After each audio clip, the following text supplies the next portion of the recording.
All right, good evening, everyone, and welcome to Green White Checker TV, where tonight we have race number 3 of the Area 51 Super Speedway Gen 4 Cup Series, and we are here this evening at Daytona International Speedway. I say there probably a lot of guys had been getting Daytona'd out, but I say we gave them a couple weeks break before we jumped over to this one, starting at Talladega, then jumping over to iRacing Super Speedway, with last week Patrick Groover getting the win over Jacob Lee and brother Seth Groover. And so in the points, Brandon, that puts Patrick at the top, and he is only 2 points up over Dude Conrad, who is in second, and then Nicholas Wing in third spot, our winner from Talladega, apologies. And so again, trying to keep an eye on the drivers list right now, and really there's only one driver who's had top fives in both races so far this season. That is Dude Conrad, which has him second in points. Again, super early on the season, but always something that we do keep an eye on with that 12 race season, first 8 races being the regular season, and then the 4 race playoff for our top 12. So obviously that's going to be something we do keep an eye on over time. But yeah, right now qualifying going on here for these guys. It looks like a little over 20 cars, so pretty solid field here tonight as well.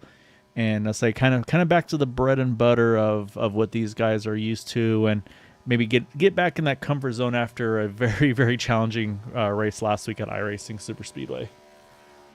Yeah, I like to call Daytona the calmer versions in my eyes of the super speedways. It's a tighter, narrow track, and as we've seen on Thursday, things can get spread out with pit entrance here, having that big apron. Not a lot of cautions caused because of the big apron, so it's gonna be nice to see some guys relax. You know, they've been in the car a couple weeks now. They settled in, and now we start to see the longevity. Yeah, and so you nailed on the head there, hit the nail on the head there. I'll figure out the term eventually. Yeah, on the strategy side of things is gonna be basically, I was talking to some of the drivers. Sounds like 22, 23 laps or so roughly on fuel here tonight. So that means under green flag conditions, guaranteed two stopper to make it to the end. So something we'll definitely be keeping an eye on here tonight as well, with that 75 scheduled distance. But of course, we always talk about those green white checkers could play a role into this one as well. So we'll have to watch and see. And then also you'll notice on the bottom we've got lots of awesome associate sponsors. We saw UC40 Racewear. We're all super familiar with them. Whiplash Sim Cams are wonderful cameras that we use week in and week out. And then adding on there, now you see on that bottom left side, you've got Ranger Creative Concepts, and that is one of our own Frank Ranger in the 17 car. He is offering up a trophy. I want to say it's even a plaque, if I'm not mistaken. Really, really cool looking. He sent me some pictures of ones he's done before, and that's going to go to the champions of the seasons here on Sunday night and Thursday night. So just a little extra incentive. So big thank you to Frank for putting that one on. And I'll say right now, so he's still working on some of the formal website stuff, but right now on Facebook, you can find him at Frank Ranger. And then say from there you can reach out to him. So big thank you for Frank for putting that on for the league for everybody here this season. Yeah, I got to see Gabe's from winning last season, and that was a good looking trophy. It almost made me hesitate getting in the booth, seeing that good looking trophy. So appreciate Ranger Creative Concepts coming on board. Gives the drivers a little bit more edge to go, push a little harder. Yeah, no, exactly right. When there's something to go for, it just gives you that little extra. And honestly, I like something more like that, like a trophy versus like there's some leagues obviously where there's like cash prizes and things like that. And I don't know, just for me, it doesn't do the same as I feel like the going after a trophy. I say trophies are always what you're chasing, so I like that a lot. So. But with that, Brandon, the qualifying just completed, and you just talked about the driver that won that championship last season, getting that trophy, Gabe Butler. He is going to start on pole tonight in that number 88. Next to him is Ray Rittenauer, then Kevin Hash right there. So we talked about those two working on very well together. They qualify right near each other. Dean Wilkinson, Tom Dixon, apologies, to the TW guys, they're 4th and 5th. Eric Laurie, teammate to Gabe, they're 6th. Then got Gary Huffines, Ryan Decker, Dale Rapp, and Jacob Lee there in the top 10. And just outside top 10, you've got Mike Allen and Robert Amaral there, 11th and 12th. Continuing down, then you have Jason Bogart there in that 017. Nick Wing next to him, Anthony Lane, Joshua Highbaugh, Bob Fitzgerald. So we just mentioned Frank Ranger Jr. there. Then you got Patrick Groover, Seth Groover, First of those not putting down a qualifying time, as well as Zach Perry, Jim Brooks, and Bud Steele for our 23 starters here tonight. All right, so we know, Brennan, that minimum 2-stop race here on fuel, or apologies, minimum 3-stop race on fuel. I got to do my math here. So again, with these guys going 22, 23 on fuel, of course, if they could go 26, that would put them in that 2-stop window. So expect to see a 3-stopper here tonight. And of course, we'll see how strategy changes for those potential yellows and things of that nature. So looks like just a couple guys left to grid, and then we'll see that pace car start to roll off. Just on pop in and frame there. We'll see that pace truck, losing my words here tonight, man, roll off here and get this opening lap underway. Yeah, Gael. Hey, before we got live here, I got to hop in and watch some of these guys do some practicing. I seen quite a bit of guys practicing that pit road entry. Had a couple hiccups, before coming into pit road. So you can see it's going to be a big factor tonight as guys putting in some time, knowing with these cars and the braking system in them, and the high nose on the back, or high tail on the back coming in, those shortcut noses, and guys practicing that. So thing to keep an eye on tonight. And that's actually a real good point you're making there, is the fact that you've got some of these guys that, yeah, exactly that is the way these cars are shot. We saw before they kind of lift the nose up and makes it for a tough time there. So we'll see if it comes into play here tonight. And yeah, we'll have to wait and see. Right now, you see a few drivers there kind of already rolling the apron here, maybe to try and save that little bit of extra fuel. And Brandon, we got a guy texting and driving over here. We have to keep an eye on him, make sure he doesn't make any mistakes. And that's that 21 there of Jacob Lee chatting in there saying it's race day. So Jacob, good luck to you and your teammates here tonight. And of course, our super dedicated fan of a certain 48 car, Caitlin Decker, rooting on Ryan. I say there's that Sensi machine for Dixon there with the National Kidney Registry. Again, if you haven't, definitely please, if you can, sign up. See if you are a match for anybody, if you can become a donor. I know it's a lot, but it could save lives, and so that's definitely what we want to see for all these guys. So, all right, here, Brandon. So again, getting through 3 and 4 to get this one underway. First race this season at Daytona. Next week we'll be at a very different track, which will be Atlanta Motor Speedway. And so that's the 1.5 mile super speedway. Kind of, again, I always point at iRacing and Atlanta as kind of the big wild card. So we'll see how that one goes. And good evening, Mama Groover. Glad to have you over here. As Brandon, we're about to get rolling here. Yeah, put that 4D race wear on, pull it tight, get tight on the wheel. We going green here. All right. We got to check up on the start back there. Oh, we got one in the grass. Yeah, it's Bob Fitzgerald. Looks like he's going to be all right. Everybody's holding steady. You see the Groover brothers there giving room for him to slide back on there. You see Bud Steele starting from the pits tonight. I think that was in relation to something from last week's race. I think actually we had talked about it in the broadcast, that restart where he kind of jumped from back to the front.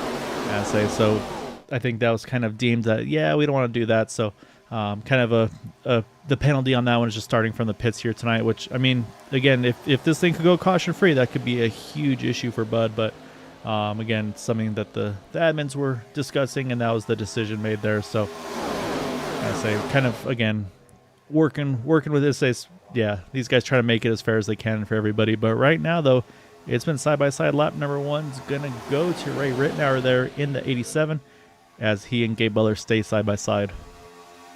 Yeah, good tight nose racing up here, and with the 6 of Bud Steele, that's a good, that's not a bad penalty. It does punish you if the race does go green, so it's kind of in your hands and the race's hands, and that move that he made last week, if one of those guys would have jumped out, we could have had a big hiccup. So everybody on the same page, new week, new race, and Gabe leading the field down here as we go into turn 4. Yep, so far not a ton of change right now. The biggest climber is Mike Allen. He's up 4 spots to 7th on that inside line, right in between the 19 and the 071. So at the moment, say he's kind of rolling that inside line.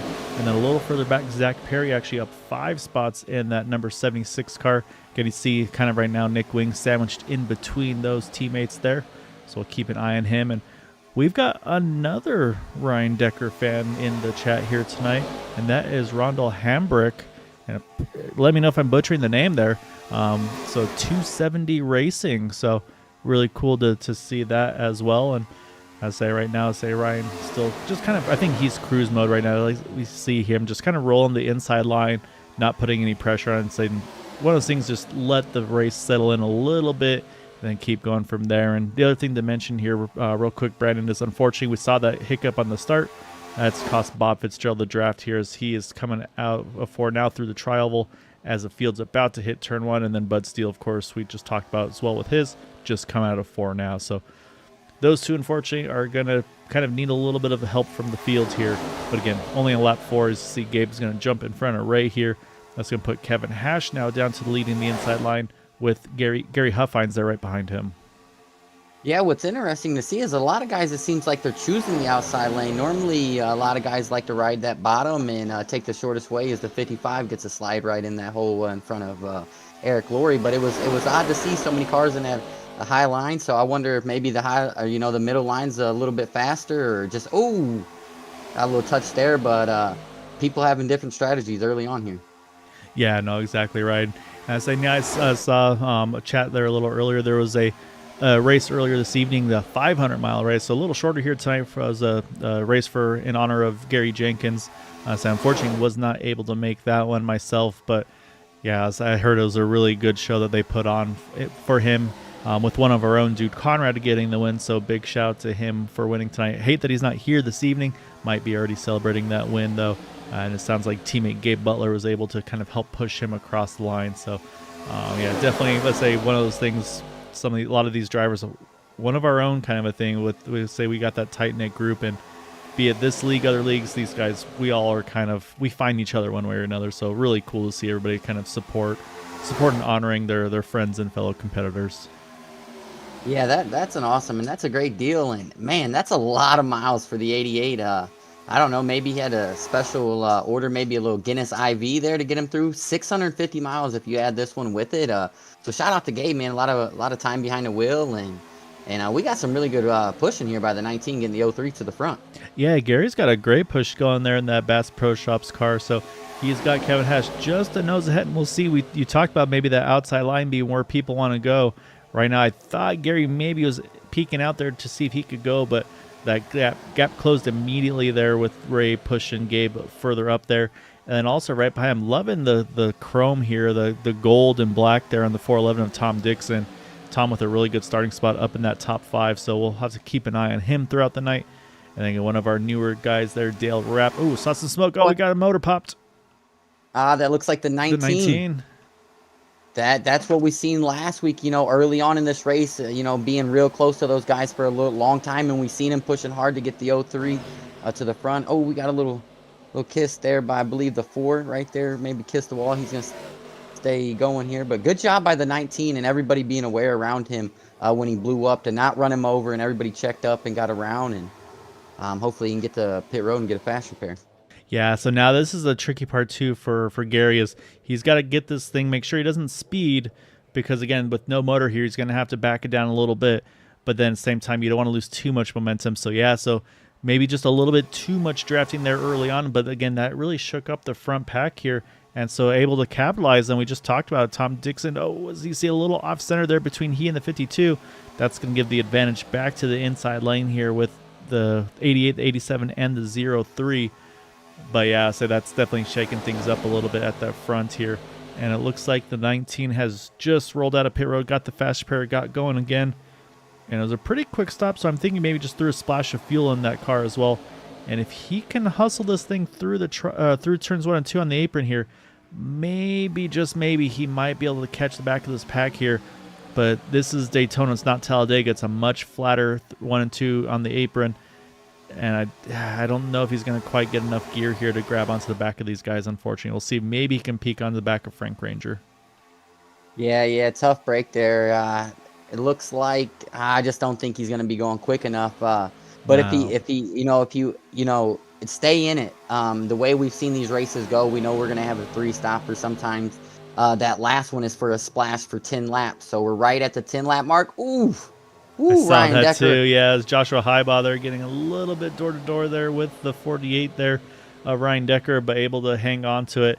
And yeah, I mean, these little things, I was watching in practice too, these guys were, I say I don't know if it's maybe a little bit of tire wear here this evening or not, but yeah, it seems like these cars started to definitely move around a little bit. So not sure if it's maybe just the cars trying to get unsettled or anything like that. I believe they are using the iRacing setup for this track. So what they have here tonight is what they are using in iRacing, just with the reduced fuel load to make these guys have to pit a little bit, open up that possibility for strategies. So yeah, so we'll keep an eye on that. But yeah, that was a really, really close call there, Brandon. But again, these guys able to hang it onto it and keep it pointing in the right direction. So right now, though, 1 and 2 in the start of this race, continue to run 1 and 2. Tom Dixon's still trying to lead that outside line. Yeah, with the overheat, I like where the white Bud car is right there, the 77. I like where he's at. That he's still with the pack, but right there in a nice, good, calm. He's got plenty of room to react. So I like where he's been hanging out. Oh man, I just said something. And, oh okay. no, He's I'm okay. so sorry, 77. But it seems like that's how it always happens. But I like the spot he's in. It gives you plenty of room to react here, and I like how he's just hanging out there. I seen him back there. He's riding in the spot I would ride in, So I want to give him a shout out there for that clean Bud car here at Daytona. You see a Bud car, you got to give him a shout out at Daytona. So kudos to the 77 and keep it going. No, exactly right. I say he's up a couple spots from his starting position. I say we're going to have to get an in-race mom update for the Groovers, though, because this isn't what I'm used to seeing from them here, Brandon. Usually these guys finding the second, third lane, they're trying to run up front, control the race here. They've actually really backed it down tonight, which, again, not what I'm used to seeing out of these two. So maybe a little bit of strategy. Got the win last week. Again, maybe thinking points already here for Patrick, leading the points championship as things start early on. Seth jumping a bunch of spots from his result after a tough season opener. So, yeah, kind of odd to see the Groovers right now just kind of cruise control. And I say we're going to see a first little potential squeeze job here, though, because they're coming up on Bud Steele. I expect to see Bud run the wall here. That's kind of the typical thing. But, again, it starts to get very tight. And yeah, there you go. See Bud run the very top in that Navy Ford Mustang. And say everybody else should be able to slot on by him. But, again, it's just one of those things you start to maybe try to accidentally give a little too much room. And you see that right there. You get that little bit of movement. And that's where things can happen. So Bud should be able to slot in right here behind Anthony Lane in the black Budweiser machine. And yeah, there he goes. He's going to grab some draft and he'll be able to cycle back with the field. So at the moment, it puts that first car one lap down as, again, you saw Joshua Highball there drift a little wide there, caught the wall just a teeny bit again here. So not sure, maybe just something not feeling right for him in the car. Maybe, again, how we talked about all the combos we have, Brandon, with everybody's got their own wheels and pedal setups and things of that nature. As I say that, we're going to maybe look 3 wide. No, back to 2. But maybe just some sort of a setting in his wheel or even in the iRacing adjustments. Just something not feeling good to that 101 car. We got trouble. Oh, Nick Wing took a hard lick. Oh, my God. Oh, big hit there in the back, too. Man. That is Anthony Lane that got a big piece of it, as well as Seth Groover. We'll see if they can keep rolling. Say, unfortunately, with everything staying pointed in the right direction at the moment, stays green. Now, cautions, I see the 081 looped it around there. I think that was just doing some off-roading. Now he's going to try to get it looped and get going again. Stay on that lead lap if he can. That banking is hard to work with. He's going to need to roll it down and then go after it. But let's go back here and see where this all happened. Because I think, unfortunately, it was a similar situation here. Again, I think Anthony Lane just... Yeah, so I already see it happening here. So let's back down. Nick Wing also need to mention he got a really big shot there.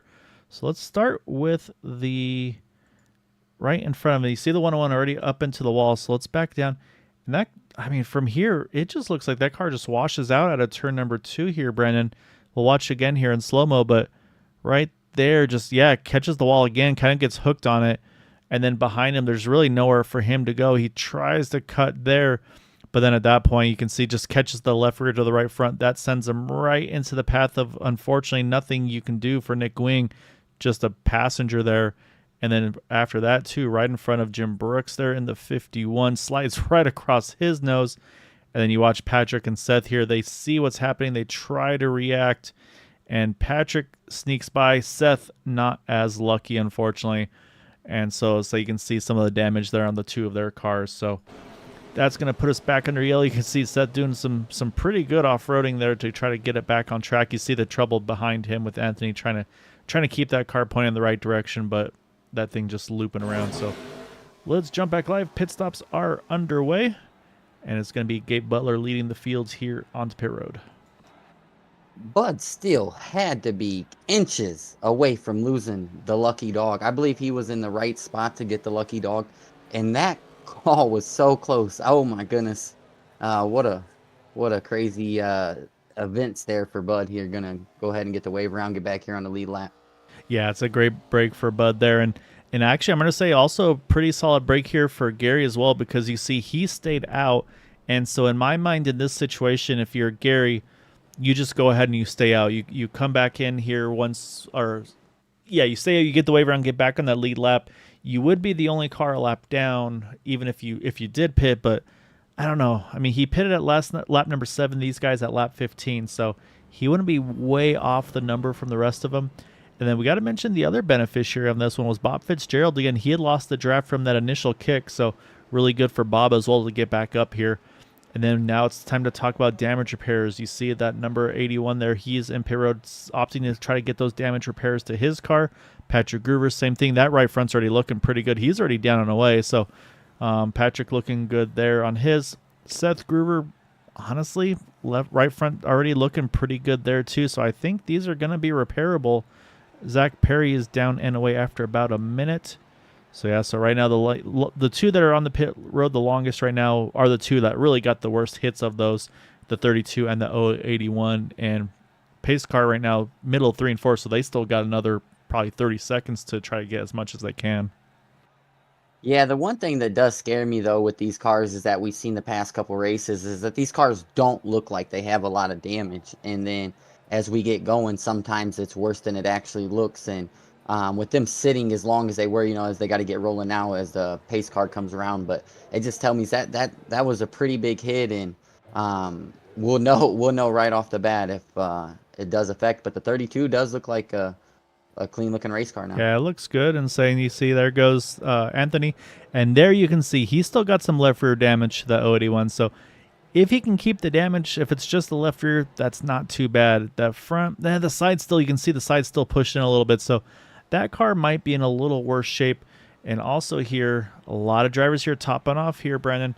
That makes me wonder if I need to start doing some math. Oh man, not math.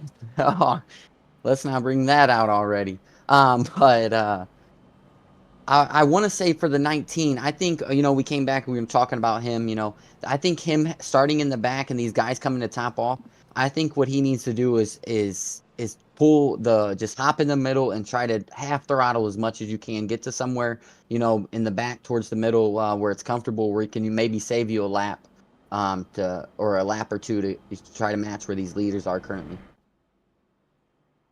Yeah, no, that's a really good point. And do need to mention that Gary Huffines, he did go ahead and swing around here. He is right on the back of Anthony Lane to get back to the field. They'll have no problem. They'll catch the back of the pack there. And so, yeah, so drivers that did top off there, the first of those is going to be, it looks like the 51 of Jim Brooks, the first of those that topped off here. But I am looking at the numbers, though, Brandon, and 2 more stops from here to the end. It's 19 laps, basically. So even if you didn't top off, we're still in that number. Again, we were talking about 22, 23-ish. So I'm feeling pretty good that these guys should be okay to go. Yeah. Oh, I might throw a wrench in this. I hopped in. I wanted to try these cars out, right? So I hopped in the test session. And this could just been a basic setup you got for these cars. I don't know if it's the actual setup they're racing, but what I looked on the black box said 18.7. So... if it is accurate, as you said, I think you said we're around 22. So if it is somewhere in that ballpark, you get that green-white checkered. So it's definitely going to be interesting. Yeah, I'll have to keep an eye on that. You also see Jacob Lee. He's creeped his way up into that second row there, as it's going to be Ray Rittenauer there leading the field back to green. A little separation here. So we'll see if that does anything for Gabe or for Kevin here to maybe try to make a move on that 87, or if they're just going to stay tucked in line. But I see a lot of kind of teammates or friends who with one another in this top 5. So if I'm Jacob, yep, right there, you got to try to slot down. You see where the momentum's going. Drop to the inside line. Looks like we got a pretty solid line of Chevys here up at the front. And then from there, you see a little gap. It's about to close, obviously, to Mike Allen. Then Robert Amaral, we just talked about him a little bit earlier. And then I think the Groovers and some of these other guys, they've seen enough in the back. They're ready to move forward here. They just got to still same thing. They got to build that momentum back up there. They see Frank Ranger there, and you can see there's that Ranger Creative Concepts on the hood of that car.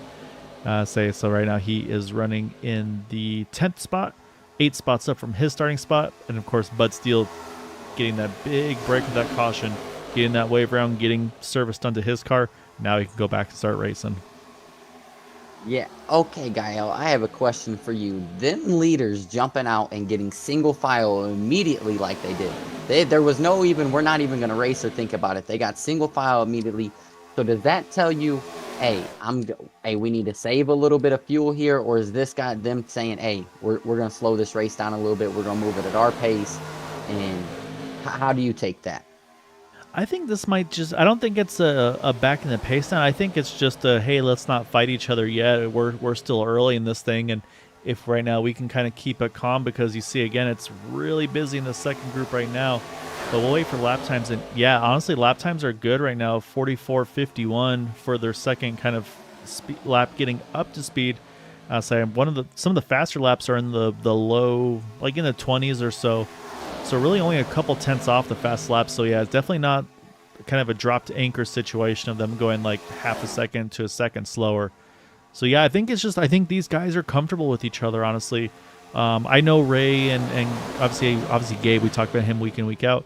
But Gabe and Kevin, I've known them for a long time. Very, very good racers on all platforms, super speedways, the normal NASCAR type oval stuff. So I've seen them and I've seen what they can do. So I think it just might be a comfort thing right now for them. And I think for Jacob Lee, I think it was one of those, like, I got to stay where I am right now, because if I go, Eric Lorry's going to stay put as well with those guys. So we'll see if Jacob maybe reacts if he sees that outside line start to push a little bit further up. Maybe then he says, all right, I'm going to see if I can get some laps let in that number 21 car. But right now it's Joshua Heibaugh in that 101, though. He's leading the outside. He's got Bud Steele pushing. Right behind him, you got Seth Groover, and then you got Ryan Decker there in the 48. So, again, we'll see, though. Got to be careful of those temperatures. We already saw it bite one driver already. Yeah, that's what makes me nervous running in line like that, with them nose to tail, because soon as it happens, the checkup comes immediately, you run the guy over. That was the only thing that made me nervous running in those single file, straight packs is, yeah, you got the outside, nobody around you, but it happened so quick that you just sometimes don't have time to react. Jacob was listening to us, Brandon. Yeah, he said, all right, it's time to get up front, and maybe that's the thing, with the temperatures that maybe I'm starting to get hot. All right, let me just jump out and see if I can, get more up to the front and cool my car off at the same time. Yeah, and that's another thing, too, is I think if we watch here, we're going to watch out the back of Ray Rittenhouse here.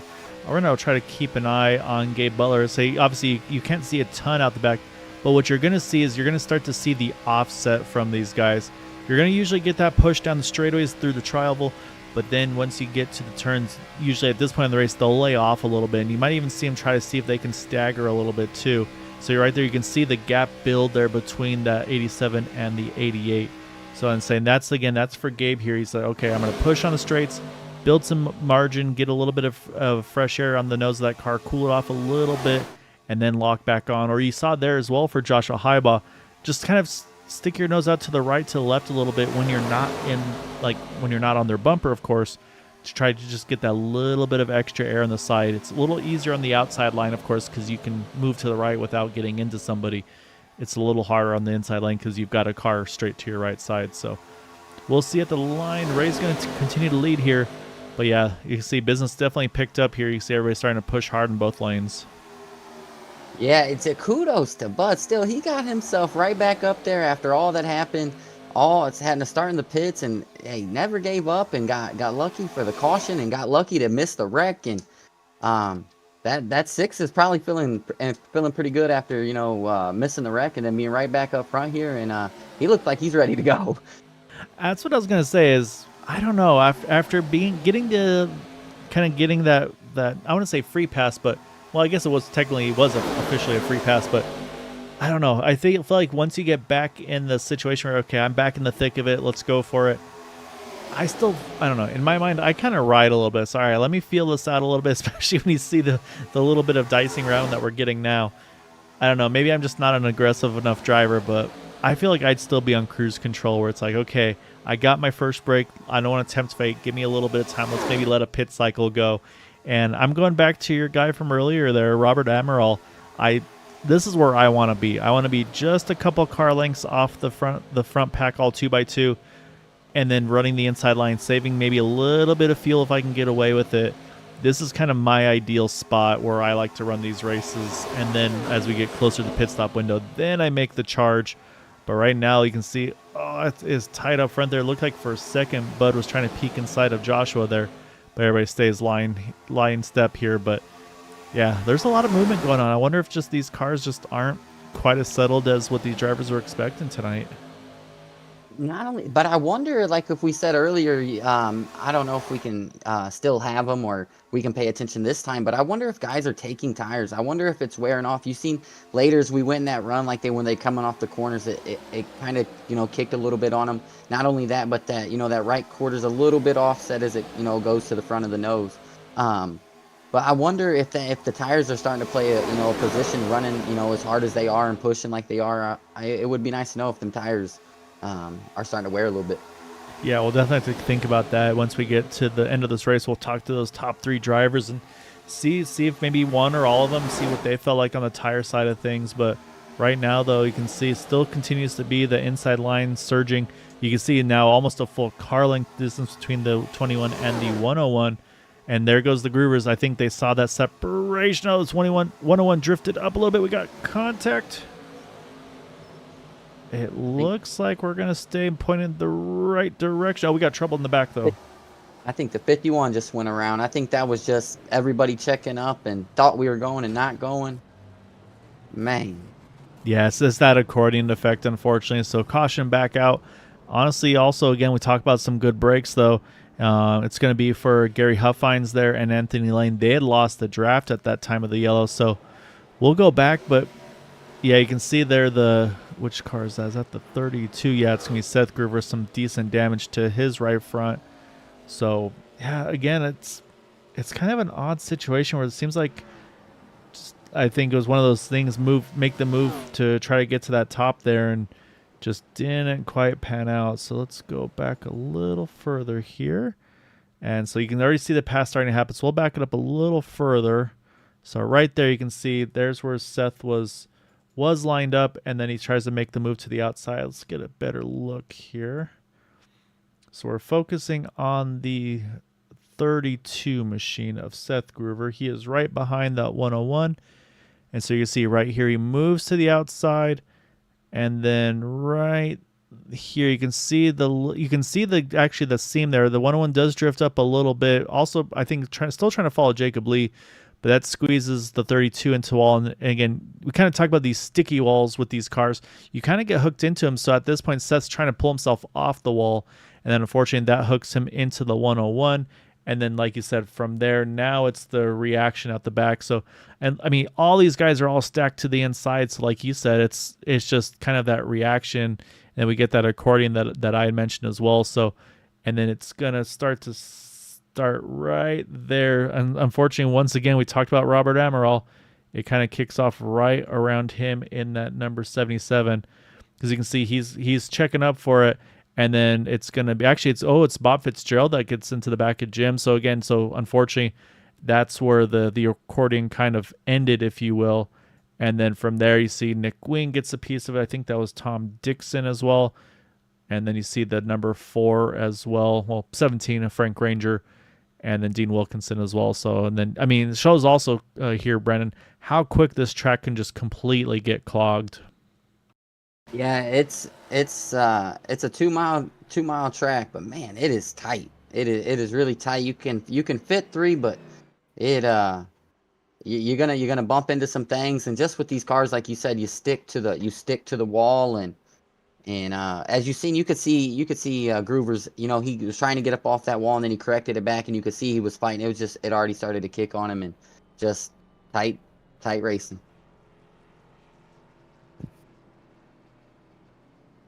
All right, so right now drivers are kind of into 3.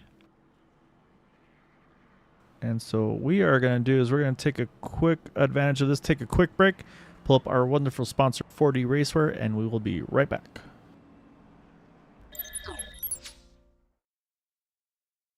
4D Racewear, makers of the ultimate sim racing shoes and custom apparel designed for sim racing by sim racers. 4D racing shoes are engineered to connect racers to the pedals in a way no other racing shoe can, all the while giving you the comfort needed to complete those double and triple stints. Visit 4dracewear.com and check out the latest sim racing products that let you connect to your sim.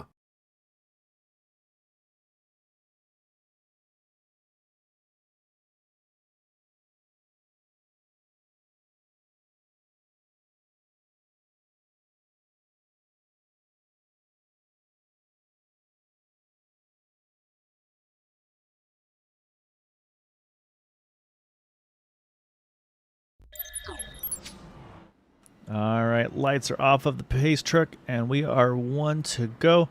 Again, some lengthy pit stops here for Frank Ranger, about a minute and a half. Josh Heibaugh, about a minute 50, minute 40 for Anthony Lane and Bob Fitzgerald.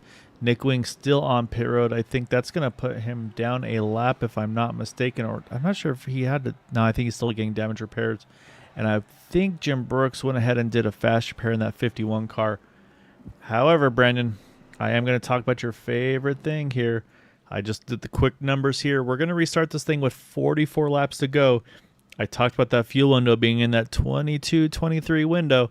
So if these guys can pull off that 22 laps on fuel, they can one-stop this one to the end.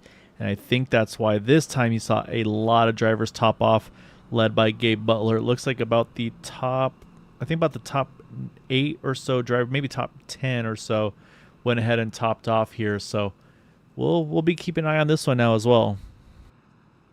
It always adds in something, which always makes this racing end perfect. Because if it's that tight, that means it's gonna, that close already. We're talking about it. That means the finish is gonna be that much closer. So we're gonna see some interesting strategies, and this is when, in my eyes, stuff gets chaotic. So some guys they're going, no matter what, right? They're gonna be going, and then some guys are gonna be riding, trying to save, and that's when chaos happens. So it's going to be interesting with where they're lining up as we go back green here. Who gets with their teammates as quick as possible? Yeah, exactly right. It's going to be Kevin Hash in the 03. He is going to lead this thing back to green. You see Ray Rittenauer. He's going to try to, I think, slot inside if he can. Gets inside. There he goes. Going to pop in right in front of Dale Rapp. Haven't talked about Dale a lot so far tonight, but he's now up into that third spot. We talked about Mike Allen a little earlier. Sits in fourth, and then Jacob Lee, of course, in that fifth spot. Now we got to jump over to Jason Bogart. Haven't talked a ton about him tonight in that 017 in the sixth spot, up 7 positions. So we'll keep an eye on him, see if he can keep moving forward. You see his teammate there on the outside line a little further back here. And now you can see all these guys starting to try to hustle, find the draft, see who's got what. I can see a couple drivers already struggling with that damage, and that's going to be that 101 of Joshua Heibaugh and then Nick Wing as well. I think that car's still too damaged. We always talk about that risk reward of saving that fast repair, and unfortunately in Nick's case here, may not have worked out for him. And I think he's realizing, he said, all right, nope, that didn't fly. We're jumping straight to the pits. And I think we're going to see a fast repair out of that 28 Havoline car. So it's a tough gamble to make, and unfortunately this one did not pan out. But I'm starting to see teammates here line up on the outside line. I see Jacob Lee there, and we just talked about Jason Bogart. And I have a feeling once Zach Perry gets a little bit of momentum in that 76, I expect to see him hop up there as well. So right now it continues to be Kevin Hash now leading with Ray Rittenauer on the inside right behind him. Yeah, the good thing for the 28 is I believe he should be the only car a lap down if he does go a lap down. So he's still sitting here. Maybe he might not have had a fast repair. He was involved in the first one, I do believe. So I wonder if he didn't have a fast repair, and that's why he's sitting there for maybe a little bit longer here. But I'm not gonna say anything about the 52 car. Last time I did, buddy, it brought bad luck. But I am glad to see that 52 up there running. And then I'm still with the 21. That's still my paint scheme right now. That's leading the way. I did like the 411, like you said earlier, but the 21, it goes together. So I'm challenging all the other drivers to bring down the 21. Yeah, that's a really good looking scheme. You saw right there Dale Rapp. He saw the momentum shift to the top side. he hopped up there in front of Jacob, said, yeah, go ahead. If you guys want to keep moving, feel free to give me a shove up to the front. And that is exactly what they're going to do at the line. It was close between Dale and Kevin. Not sure who got that lap, but they are right on top of each other. And I keep seeing, I just saw it again, Zach Perry. He's ready. He wants to get to his teammates there on that outside line. Just doesn't quite have the momentum. You see, he pulls out, tries to get a little bit of a sniff of draft from him. Not enough, tucks back in line before he loses a spot there. So right now you can see again, just the top 3 rows here all stay side by side. It'll be a 4th row as soon as Zach can get enough momentum to get up to his teammates. And yep, there he goes again. He's going to peek up top here one more time, Brandon.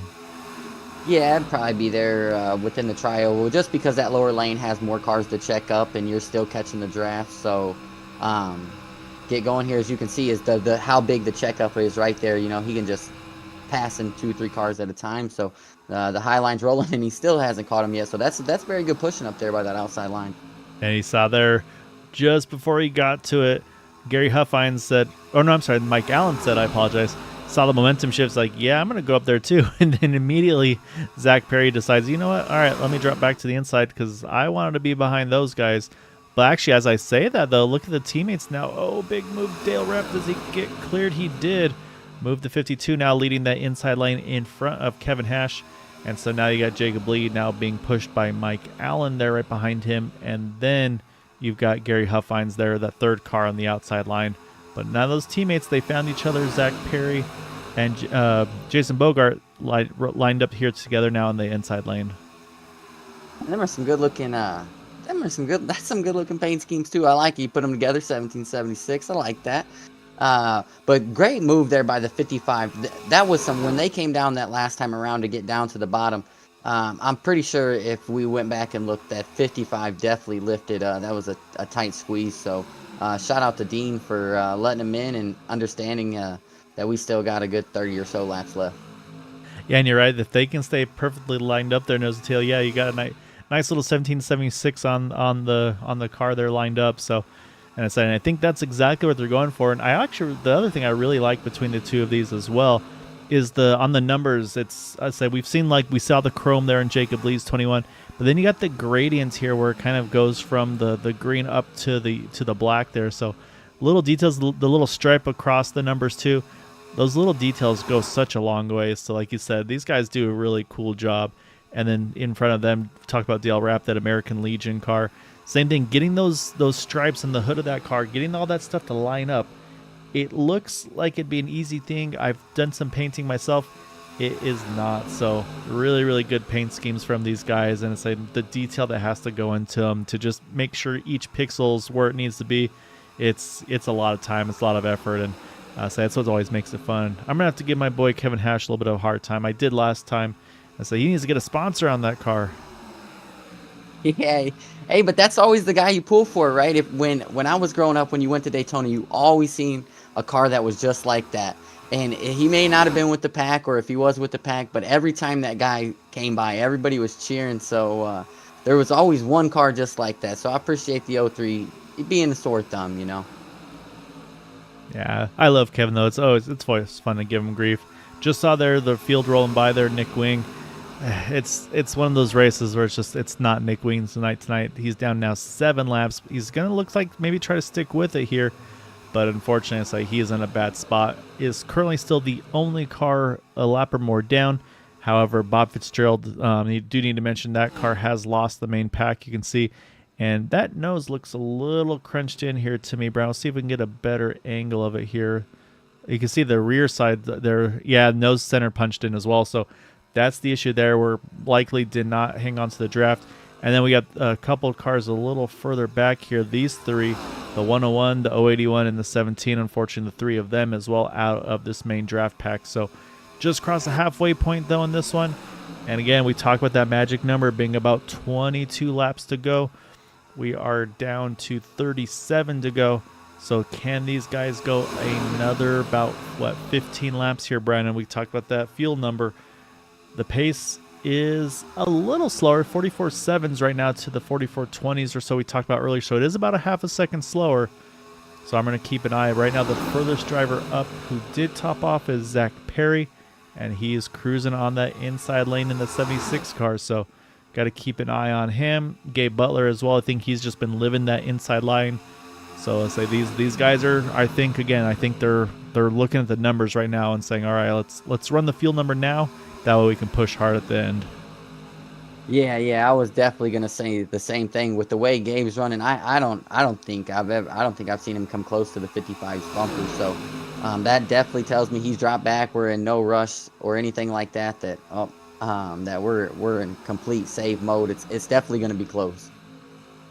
Yeah, so we'll have to keep an eye on that. And the other thing is, you kind of look where the teammates are. I see the 55 Dean Wilkinson, Gabe in between he and Tom Dixon. Tom a teammate to that number 55 in the 411. And then same thing, one spot behind him, Eric Laurie in that number 071 car, also a teammate to Gabe Butler. So right now they're all kind of staggered a little bit.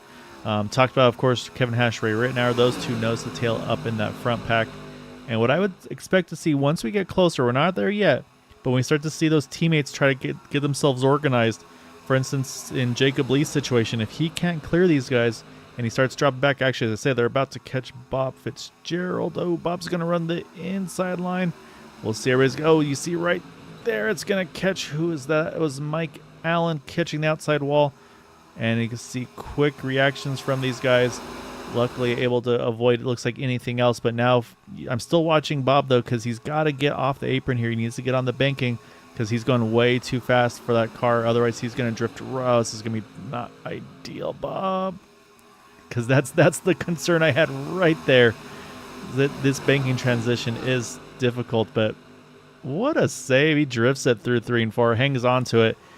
But at that point, in that situation, you're wanting to be nice here, but this is a really good conundrum in this situation. You want to be nice. You want to try to let the field on by there. But in that situation, whatever lane you take, you got to stay on the track. Like I said, it's not a Talladega where you can run the apron pretty much flat out. Much flatter here. It's going to have, like we talked about before with the marbles and everything. It's not a good time. So unfortunately on that one, the one that caught out the worst, it looks like, is going to be Mike Allen. And I think he may lose the draft here. It's going to be close. He's about 7/10 off. But yeah, so that's the concern I have in those situations. Whatever lane you take, top or bottom, you just got to stay committed to that lane and just kind of at that point, just let everybody else find their way around you. Yeah, well, my way of always done it is at super speedways. If you're going into the corner and you don't want to go to the bottom, because you're gonna hit the apron, right? So what I've always done is just ride the wall. But only thing that can make me think of Bob wanting to stay down there is that he knew his car had damage, so he might, as we've seen tonight, when you go 3 wide, that he might have bounced the wall and then maybe came down and took somebody out. So maybe just thought that was safer way to go. But coming back onto that apron, he did a hell of a job saving that, because I was thinking the same thing as you were. We're about to lose about 3 or 4 of them, and he willed it. So we'll see how it goes when they come back around this next time. Yeah, so while we got the single file line here, Brendan, we love to show off the drivers and the cars. So we're going to run, once I get the car picture, there's our car picture, run through our field here as we got our leader here, Dale Rapp, up 8 spots in the 52. Right behind him, our 3rd place qualifier. 2nd place at the moment is Kevin Hash. Then swapping positions with him is Ray Rittenauer in that 87. In 4th, we have the number 21 of Jacob Lee, and he's found his teammates right behind him. You've got that 017 of Jason Bogart there, and then right behind him, that 76 of Zach Perry. Then we jump one more spot. Qualified 7th, curling in 7th is Gary Huffines. In 8th, the 55 of Dean Wilkinson. Then behind him, our number 88 there of Gabe Butler. Then rounding out the top 10 is the 411 of Tom Dixon. Then we get to the 071 Eric Laurie there in the 11th spot. Ryan Decker in the 48 there in 12th. Bud Steele again starting from the pits tonight. Back up in the main pack here now is in that number 13 spot in the number 6 machine.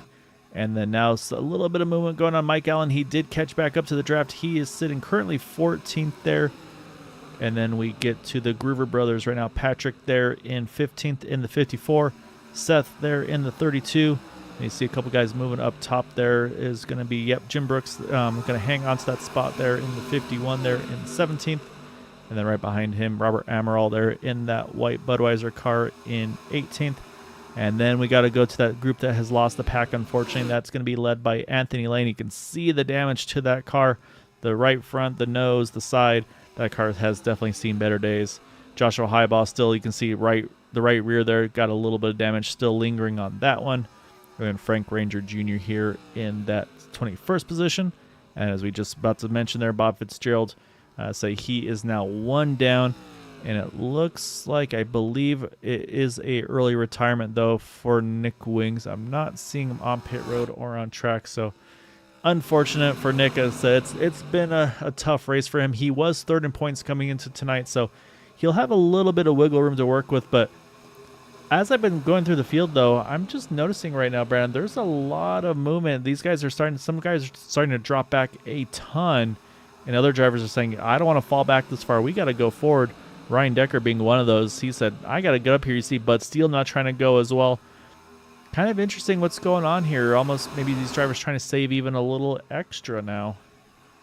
Yeah, I think the needle is right on the line, and some of these guys are thinking, hey, we got to stretch this at least 1 lap. Or I don't have it right off. I don't know what the exact lap was when these guys came and topped off, but for them to be the switch that the back almost went to the front there, as we just went through it, and Ryan and Bud and those guys was back here. Now they're right up front, so some guys are definitely letting off.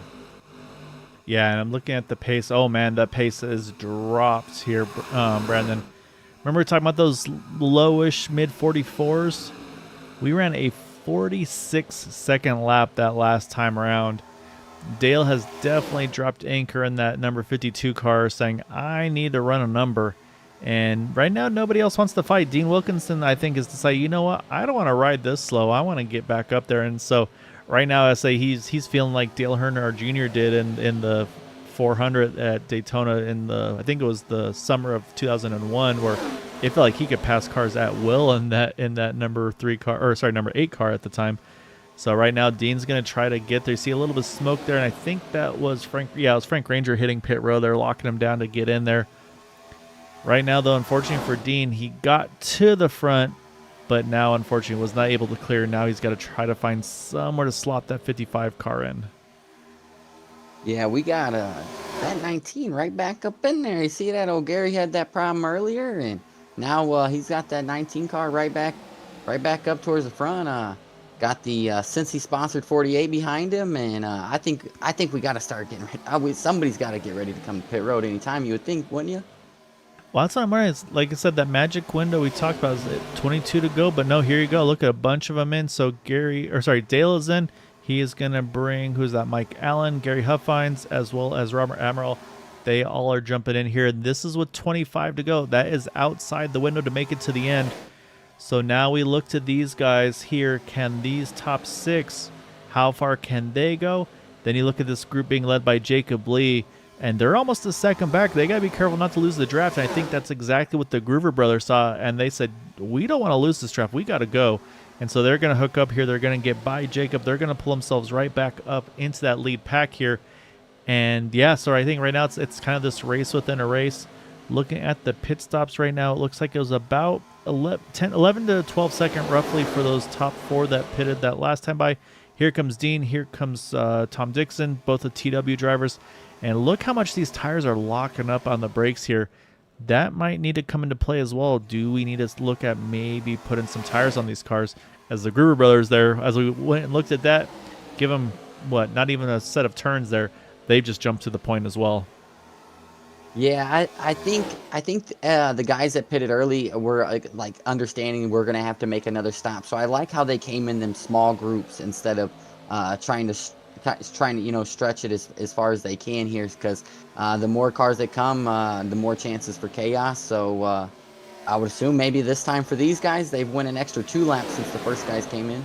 Yep, here come 2 more. They're gonna go one more with the Groovers, but here come a few more. That's gonna be Ray Rittenauer, Kevin Hash, Jacob Lee, Jason Bogart, Zach Perry. So they're going to come in at 23 to go. That's going to be one short of my magic number I just talked about. It might be still doable, but they maybe have to save this final run. But now we get to these guys here, the top 7. Patrick Groover, Seth Groover, Ryan Decker, Bud Steele, Gabe Butler, Eric Lurie, Jim Brooks. Kind of the regulars at this point, I would say. But look at the gaps, though. You got Patrick and Seth, Ryan Decker, Bud Steele. They've got a 1.5 seconds over Gabe, Eric, and Jim. So if they can keep this margin here coming into pit road, they could try to see if they could break away from this field. So we'll watch them. I expect to see them in. Yep, here they come. So Gabe and company, they're going to have to get aggressive here, try to close that gap on the entry. Look at the lockups there by all these drivers. That looked a little hot for Ryan. We'll have to wait and see how long the pit stops are. Now these guys got to make sure they hit their pit stalls as well. That's the next job. Yeah, Guy, I was getting ready to ask you, are we seeing about, Jim just shot over? Just a little too far, yep. Yep. Are they just looking like just fuel only stops, or does it seem maybe they're taking right sides? I'm not seeing any cars go up on the right side, but I didn't know if those guys that maybe came in earlier. Looking like fuel only. Not sure for earlier, but definitely fuel only here. Now these guys got to get themselves reorganized. Gabe and Ryan super close there coming out, and they are going to get the top 4. I think it looks like the top, for sure the top 5 here. Bud's going to have to pedal this thing. Jim Brooks, unfortunately, that little overshoot we just talked about, that's going to cost him this lead draft. So now his job here is going to try to be to line up with these other guys behind him, see if he can hop on. But now this group here, they got to build up speed as quick as they can. And this is actually a really good opportunity for these guys, because there go all these guys that just pitted. If they can grab the tail here of Dean Wilkinson and Tom Dixon, they can go right back into fuel save mode to make sure that they can get to that lap 75 completion. But look at these guys are gone here, Brandon. They are about 1.5 and growing. Yeah, you're not lying. These guys, the 4, the 101, all these guys have to get nose to tail right now. You have to make those guys behind you stop again. You got to race. This is where it kind of comes into strategy, where you got to be over the radio if you're not in teams with those, letting those guys know, hey, these guys are trying to say, we got to go. We got to make them run us down, at least, to try to make them run a little bit harder to stay with the draft, because they can't lose it. So try to not let them save that fuel and make them have to stop one more time also. Yeah, exactly right. So I got to say, though, big shout out here, Dean and Tom, because they're the only drivers of this lead pack group who were able to just completely just distance the field there. However, I think Patrick and Seth are kind of thinking long-term here, where they said, you know what, let's push really hard here. Let's get back to their draft, and then we go back into full fuel save here. And then I'm looking a little further back right now. These guys, same thing. Everybody's trying to get themselves back into that main pack. Kevin Hash, Ray Rittenauer, they just ran the fastest lap of the race that last time by, working with Bud Steele to get up to Eric Laurie, get up to Gabe Butler, and then unfortunately got to go another 1.6 back to get to this group here. But the same thing, though, these guys running very quick times, just trying to shove all they can to get to that main pack. Unfortunately, we saw the one miscue on the pits. That was the 51 of Jim Brooks. That's cost him this main pack. So now he sits in 18th right behind Robert Amaral there in that 77. But he does have a drafting partner, so that is critical there. And now we'll jump back up front, though, because we've got some movement going on. Leaders are trying to clear the lappers. Oh, that was close for Tom Dixon, as he's going to sneak just in front of Anthony Lane.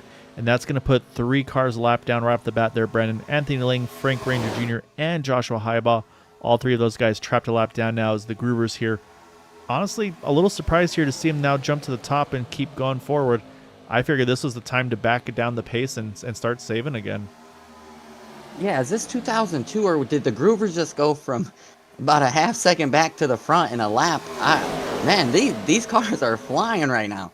Definitely some good racing. I was not shocked when we came back to the front to see the Groovers. I thought, like, we talked about maybe going to be a little bit of fuel save mode, but I think everybody's committed that maybe one more stop and let's get up front and try to stay out of the mess. Yeah, I'm really curious to see. The only other thought I have is we talked about is maybe that 22 lap was the magic window without saving. And so once they got to 22 to go, they said, all right, you know what? We can make it from here. So this is them trying to push the pace of this race to try to run the other guys out of fuel. Because, again, they pitted at 53. Dean Wilkinson and company pitting at 52 for he and Tom Dixon. Kevin Hash, Ray Rittenauer, 51 for them. 52 is Kevin Hash, Ray Rittenauer, Jacob Lee, Jason Bogart, and Zach Perry. And then you go back in a little further, unfortunately, to lap 50, and that's Dale Rapp, Mike Allen, Gary Huffines, and Robert Amaral. So what I'm thinking here is yeah, I think the Groovers and Ryan here, I think they're trying to push the pace of this race, Brendan. I think they said, all right, you guys want to save fuel, that's fine, but you're gonna have to try to save fuel while we push the issue. But I said all that stuff, and now I'm looking at the lap times. We're back in the 45-second bracket when we talked about that 44 being the kind of the low mid 44. So I think I said all that, and now I'm completely wrong. Yeah. It's kind of like the weather. We're just up here guessing, hoping we get it right one time. And but I love it. Some exciting racing. We're gonna come down here to 16 to go, and it's about to tighten up. We got one in the wall, saves it here though. But I think we're gonna. Ooh, 52 just gave me a kiss there. Yes, and that's that 3 wide. I said it's easy to kind of get squeezed a little bit. You see the Joshua Highball, he's hooked on the outside wall. Right now it looks like he's trying to hang it on the wall until the fields clears, then he's going to pull it down off. Yep, there he goes. And that's, again, we've seen both sides of that, where you try to get it off the wall as quick as you can. Others, like this is one of those situations, he knew it was going to cost him the draft, but he decided it was still better to do that. Oh my goodness, I just watched, I don't know, was that Zach Perry or Jason Bogart? One of them just made the biggest squeeze there. I think it was Zach Perry just hopping in front of Tom Dixon. I think Tom took offense to that, said, no, I'm jumping up top then, as now you got Jacob Lee going for the point now in that 21. Yeah, as they come off the corner, these cars, they're already, turning left, but as they go up there and they drift up, the right here will kiss as they come off. It's kind of angled. It gets a little bit of loose sometimes, and it basically the tail hits it, and it pushes the nose to the front, and it sucks it in. Oh, in the back there. Go ahead. No, I saw Seth dropping back, but yeah, it looks like, again, the according Eric Laurie's going to try to hang on to this thing again. We talked about that banking transition, and he's going to hang on to it here. And Mike Allen is the other one involved. Let's go back again. We're going to go back, take a look. I'm wondering once more here, was this something that happened in relation to the reaction to what they were seeing up in front? So he sees Seth Groover there in the apron. So we're going to focus on Eric Laurie. You see Tom Dixon come down. Oh, actually, no, look at the 19. 19 gets into the back of the 13. That sends him across the nose of the 071. Gabe Butler just barely squeaks on by there, and that's where we saw the off-roading going on. So we'll jump once more here back live. Unfortunately, you can see there that's cost Mike Allen the draft. He's going to hopefully tag on here with Jim Brooks and Robert Amaral, give them an extra driver, and then they won't be too far away from picking up Eric Laurie here as well. So just, yeah, a lot of stuff happening tonight. We'll jump back live, though, as now it is Ryan Decker leading the way in that number 48 Sensi car. And then, again, looking at the gaps here, it's about the top 8 together. And now the Groovers have rolled off the main pack by about a second. Did they push too hard too early? Now they're looking at their fuel numbers, not liking where they are. The strategy is very intriguing here tonight. Yeah, I think I was shocked to not see them stay up there. I figured they would have. I feel like that's the safest spot right now. I feel like the storm is brewing, and I would want to be out in front of it. But unless, like we said, like you're talking about going back into fuel save mode and hanging out, but the storm just a brewing here at a super speedway. I don't believe we've seen the big one yet, and I think it's still to come, and I don't want to be in the middle. So the other thing I'm thinking strategy one more time here. I'm looking at Frank Ranger on that outside line. He's rolling solo there, but he's holding pace with these guys because, again, lap time 46:15 last time around. They are just dropping anchor trying to run that fuel number. But if I'm Ryan here, if I could find a way to get Frank Ranger in front of me, let him lead this pack for a little while, save off of him, versus me being the one breaking the draft for everybody else. So what's going to happen, I think, at some point here, Brandon, is going to be one of these drivers, they're going to have their little fuel calculator, crew chief, whichever they're using, and it's going to say, you're good to the end, full tilt, go for it. And they're going to be the one to drop the hammer. Like I said, I thought that was what we saw the Groovers doing, but then they backed down the pace there again once they got up there. I'm watching Gabe Butler now in the 88 car. He is starting to peek to that top side. He's got help behind him, but Steele sees that too. He's going to jump as well. I'm wondering if Gabe just got that number, said, all right, you've got the number, you got the fuel to the end. Go, get the track position, make everybody else push harder now. Yeah, it's gonna start getting interesting. I'm waiting for the almighty third lane to come aboard, and we've seen how crucial it's been tonight with it being tight. And somebody, as it There gets you let go. up, here we go. Gabe said full send. Yeah, so he's got Hash, he's got Raymond. Oh, you see their little drift there from the middle there from Frank Granger. Frank able to hang on to it. You see, oh, right there. Oh, Ray hang on to it. Oh, my goodness. Ray does somehow hang on to it. Look the move, top to bottom. Skips the middle lane completely. 8803 to the front. Jump in front of Ryan Decker there. Ray was trying to follow along suit there, but we saw him kiss the wall there and then got that little hook we talked about. But he's going to slot in that 5th spot as we're 10 to go here, 9 to go at the line. Yeah, as we go down this backstretch, if we have the same shot, if when you look down, the safer barrier it pushes out a little bit and then it comes back in as they come off of that turn. The safer barrier ends, and that's when they just get sucked sometimes right into that wall, and it seems like it's in the same spot every single time. So as the race gets later, we're going to see that come into play. And we also mentioned these guys, a lot of them probably fuel only stops, so a little bit of contact there in the middle. Looks like everybody's got to try to find some room to get back on. 19 wants to find a spot. Just slots in front of Anthony Lane. That's some respect there for the 081, letting the 19 get settled back in there because those guys were getting very close to where we talked about that apron difference, having a bad time, but able to do so. But now I'm watching the pace again here, and we are, well, I say every time someone takes over, then the pace drops back in. It's like a game of chess right now, Brandon. These guys want to be up front, but then they kind of roll back out the throttle again. Or again, these guys could be running mid 44s without much drama, but the pace is just continuing to back a little bit and a little bit. And I just looked again out the back there in the corner, saw the Groovers. They jumped to the top. They said, okay, we're further back than we want to go. Now they're going to push the issue here, try to pick up the pace of this race. And if they can get to the front, do they then once more here, do they maybe drop and slow down the pace of this race one more?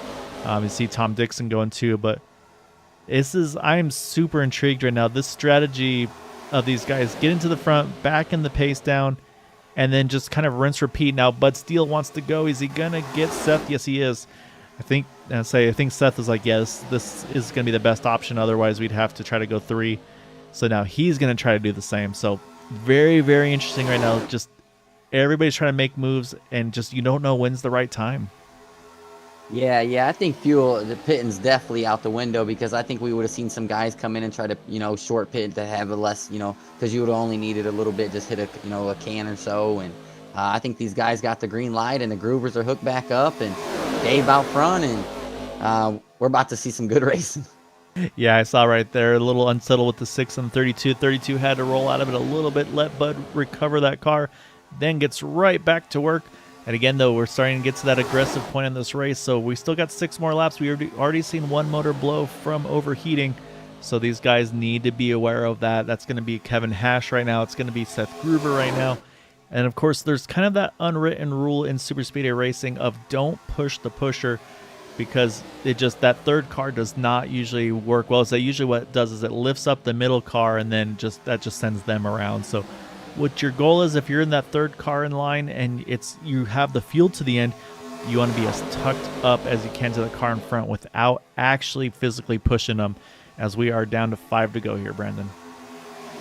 Yeah, and that's what's a hard thing to learn is, when you're in the wheel, running the simulator, is knowing the distance, the scaling distance as you sit down. It's just like you're actually in the car, so you got to learn that. And especially with these ones, you think you're close, but as the nose tips right down and the back bumper's lifted up high, you could be lifting the guy up before you know it. So it's a very, very touchy situation, and you gotta be on your toes. Yeah, these cars definitely are they're definitely more bump friendly than they used to be. With one of the original iterations with these cars at the play races, it was literally you lifted the nose. As soon as you try to give them a push, the rears of the car leading would just go up and they'd go around. So some adjustments were made. The cars now definitely are able to push, but like we said, though, there's still limitations. Same thing, you can't just ram into the back of the guy. You got to sometimes either drag the brake once you get close to him or lift a little bit and then kind of lock on. Then you can lock on and push. But yeah, you definitely can't just go, let's say, 5+ miles an hour faster and slam on the back. The next gen car, I think you can. these cars got to be a little more gentle. But up front, though, I think Bud Steele, can he clear Gabe? And if he does clear, does he want to go down? Nope, cannot clear, though. He stays on the outside. Yeah. These cars is what if you're, I call them, if you want to learn how to do super speedways good, these are the cars, because you can't really run into the guy. You got to, we got some guys coming to pit road. Strategy out the window. It's 1952 and, Oh, what a slow. Oh, no. I just saw that on the corner of my eye. Caught the inside pit there. However, those are the guys they pitted at lap number 50. So again, we're 3 to go here. The top 2 right now, they pitted at lap 53. That's 3 laps later. That would be the magic number to make it to the end. So can Bud Steele? Oh, a little bit of contact. Oh no, he's gonna come across the nose of Gabe Butler. He's down on the apron. We'll see if we stay green or not. They're trying to let Gabe get lined up here. Save it. Oh, he's got it hung on, but where is Bud in all this? All right, Bud's back on track, pointing the right way. I think we're gonna. Oh, caution is out. Wow, these guys going to get out of pit road in time. This is going to be very interesting for the 52 and those guys. I think the 19 got out. I do believe the 19 just the got 19. Out. Yeah, 19 is safe. I think the 52 had a speeding penalty because he's still being held on pit road. So yeah, I think of those, and this may put Gary Huffines in the catbird seat here. Yeah. I think he got a good break there. I think he made it. But man, that's some tight racing down there on the backstretch. Yeah, I hate it for Bud. We'll go back. We'll take another look at this, and it was just a little bit. I think again, just maybe a little bit off centered here. You're gonna see the 6 car right there. You can see already super unsettled. He's just trying to catch this car. You see all the flames coming out, and then right there he almost has a caught, but then unfortunately Gabe is there. There's nothing Gabe can do in this situation. And then so he's going to go across the nose of the 88. But then for Gabe, the next job for him is I got to get merged back on the track here. So you can see Ryan Decker trying to build some space for him to get back onto the track. And again, right here, this transition, it is brutal at Daytona. And right there, you see him drifting this car. There's a perfect shot of it. Through 3 and 4, you see Ryan Decker giving him some room, just squeezing with Tom Dixon. But they're all able to hang on to it. However, the caution was, I think, further back here because at that point where Bud Steele is already pointed in the wrong direction, caution comes out from that car facing the wrong way. So we're going to jump back live because, like I said, this whole field here, bar a couple, are going to come into pit road. And I just talked about Gary Huffines here, Brandon. He pitted there. Caution comes out. He's got enough fuel to go to the distance. These other guys, they're not going to have the green-white checkered window options because, again, there are 2 attempts here. Also got to mention Robert Amaral gets waved around. We'll get back on the lead lap in that 77. And then I believe, is anybody else able to cycle ahead of the leaders? No. I was curious to see if Mike Allen could maybe stay out and get his lap back, but unfortunately it won't happen. Same thing goes for the... Actually, I think it was actually, and Joshua Highball as well. He's trapped one down. So, all right, Brandon, we have 2 drivers risking it for the biscuit. Bud Steele, Ryan Decker, they stay out for these green-white checkers. They're banking on themselves having enough fuel for at least the 1 attempt, and I'm going to say they might have the 1. They will not have enough for the second. Yeah, the way they were pushing there at the end, Bud making those moves, I think Bud definitely knows he's got enough. So definitely must have saved some back there in the back. And shout out to the 19. He battled back all night, got himself back up there, and it's going to be one hell of a finish, I believe. This is going to be wild. So this is going to be attempt number 1. So I think we get 2 attempts. So we'll see how the first one goes. I'm looking at the scoring here. Does it got Groover and the Groovers be right behind each other? Yeah, they're nose to tail on the restart. However, I think they're going to be on the inside lane. If they're in the outside lane, they'd be feeling real good. We'll wait for the timing and scoring to update, but I think that's what we see. And then, Karen, on your side, I think the caution was for Bud Steele's car looping around there. I say it was off the racing surface, but again, you never know with iRacing when the cautions are going to get thrown. Sometimes it throws them, sometimes it doesn't. It's kind of the nature of the beast of this thing. You can never tell if you're going to benefit from it or not. So we'll keep an eye. But like I said, right now you can see even though these guys should be side by side up here, Brennan, Bud Steele, Ryan Decker, they want to keep this thing as short as possible. They want to run this inside line. So, again, the biggest beneficiary of this, in my mind, is Gary Huffines. Again, had to pit there, but had a good pit stop, got in and out, stayed on the lead lap. Unfortunately, the guys he pitted with, Dale Rapp and Anthony Lane, they did not have the pit stops they needed. However, he was able to get back out there, stay on the lead lap before the caution came out. So, and it also brings a few guys back in the mix too. I mean, Jim Brooks, we saw what happened to him. He lost the draft. Eric Laurie as well had lost the draft. So this is going to bring a whole mix of competitors back in it. We just talked about Robert Amaral. He's back on the lead lap with the wave around. So again, this will be attempt number 1. We're going to be watching closely the fuel of the 6 and the 48, and then we'll just see who can get hooked up here at the end. Yeah, this restart is going to mean a bunch. Hoping not to spin your tires or run over the guy in front of you, and whoever I think gets the smoothest restart, whichever line, I think if we stay clean, I think that's where your winner is going to come from. Yeah, I'm looking to see lanes and see if I can find any friends that, like I said, the Groovers are locked on together, but they're pinned to the inside line. They'd have to find a way to get to the middle or the top. I see Kevin Hash and Ray Rittenauer. They're up top together, but they're separated by Tom Dixon. So really, there's not a lot of nose to tail that will work right. That like the Groovers are really the only one that stand out to me. So we're gonna find out though. Pace car is about to pull off. Pace truck, I guess I should say. You see coming in the background there, Frank Ranger catching back up to the field. All right, it's gonna get into the hands of Ryan Decker. Green flag is out. Attempt number 1 here at Daytona. Very, very clean restart. I didn't see much of any tire spin or everybody giving each other enough room to get up to speed. And I was interested, maybe I'm still getting familiar with the teams, but I believe the 48 and the 6 run out of the same channel. So I was maybe even wondering to see if Bud was going to get in front of the 48 or vice versa. But nope, we got 2 to go, and no teammates at this point. Nope, not yet. You see Gabe, he's trying to work the third lane, waiting to see if he can find a friend. Nothing yet. Again, these guys got to get to the white before this one is official. If something happens before then, we would rack them up for one more attempt. So these 2 up front, though, they want this thing. They want to see the white flag, but they're not going to see it. Car around Gabe Butler. Jim Brooks is involved as well. And we are back under yellow. I think I just saw in the background there as well was Frank Ranger. Yeah, there he is down on the inside there, as well as Joshua Highbaugh. Oh, Gabe Butler, that left front, I'm sorry, is completely broken. He's going to have to limp this thing back to pit road. And yeah, so it's going to put in for our final attempt.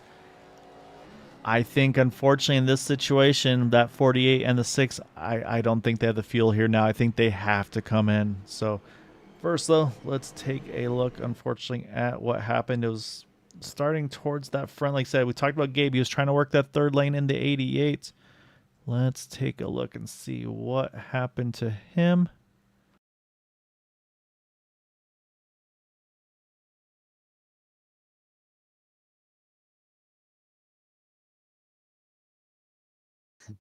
It's definitely loose on that bottom. You can see the 76, fighting it. The tires, 50, 51, try to squeeze the gap, just wasn't quite low enough. And then that gets him into the left rear of Gabe. Really nothing Gabe can do there. And that really, honestly, caught mostly just the 2 of them. But unfortunately for Frank Ranger, as he's trying to get low, but then again, just the pace starts to drop and everybody starts to react. And he gets in the back of Josh Highbaugh. And I think I saw Eric Laurie there as well. Maybe a little bit of contact on the outside wall in that process as well. But definitely Gabe getting the worst of it in the 88. You can see again that left front, completely broken. So we'll come back live here. And yeah, unfortunately, there it is. 48 and the 6 on pit road.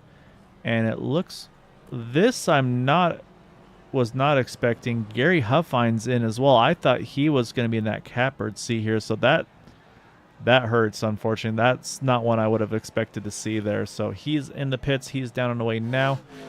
And that's going to now give the lead back to Kevin Hash. But look at the row. Look at the outside row, what it's going to be here. You have the Groovers lined up on the outside. Row 1, row 2. Yeah, with the 19, he came under. Remember when he pitted, we were under green, so he probably took the bare minimum he needed just to get to the finish. So, um, now he understands that I got to come now because I don't have enough. But that's definitely good for the Groovers. Now they're going to be up here on this outside line together, and they get to control their own destiny. And it's going to be good to see how good the 411 can push the 03. Yeah, and that's exactly it. So now for Kevin, he's going to be the biggest Tom Dixon fan. He's going to have behind Tom will be Jacob Lee, and then behind the Groovers will be Ray Rittenauer. And so Ray is the teammate of Kevin, but there's not a lot that they can do with one another right now with where they're lined up here. So unfortunately, they're not going to be quite in an ideal position. And then again, those that pitted there, Ryan Decker, Bud Steele, Gabe Butler, Gary Huffines. Those are 4 drivers that had to pit to be able to make it to the end. And of course for Gabe, a faster pair as well. So that's going to give Robert Amaral as well. Talk about the wave round on the one to go. He's got a few freebies there from that one too. So got the wave round, was back on the lead lap, then jumps up, I believe, from 16th to 12th here.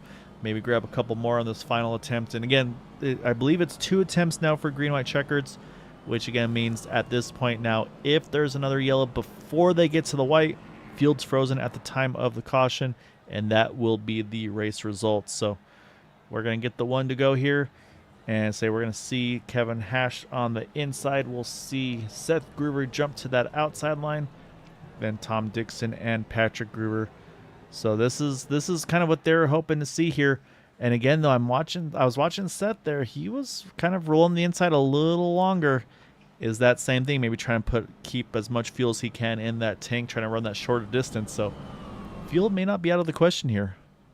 Yeah, well, he definitely, if he's thinking that he's gonna have to be, he doesn't have the chance to lift like maybe the 54 would. So, he's gonna be throttled down the whole way, and the 87 and 55, I believe they gotta say to themselves, is the third lane worth it? Of course you want to win, but you also want to finish the race here, and so it's gonna be interesting to see if them guys push it, and if it's to me, I'm going for it. I'm sending it. I know the other guys probably might not like it, but you gotta go for it if the chance is there. So we're about to see one heck of a finish. And that's exactly it though, Brandon, too, is at this point, the next flag ends it. If it's a caution, frozen at the time of the yellow.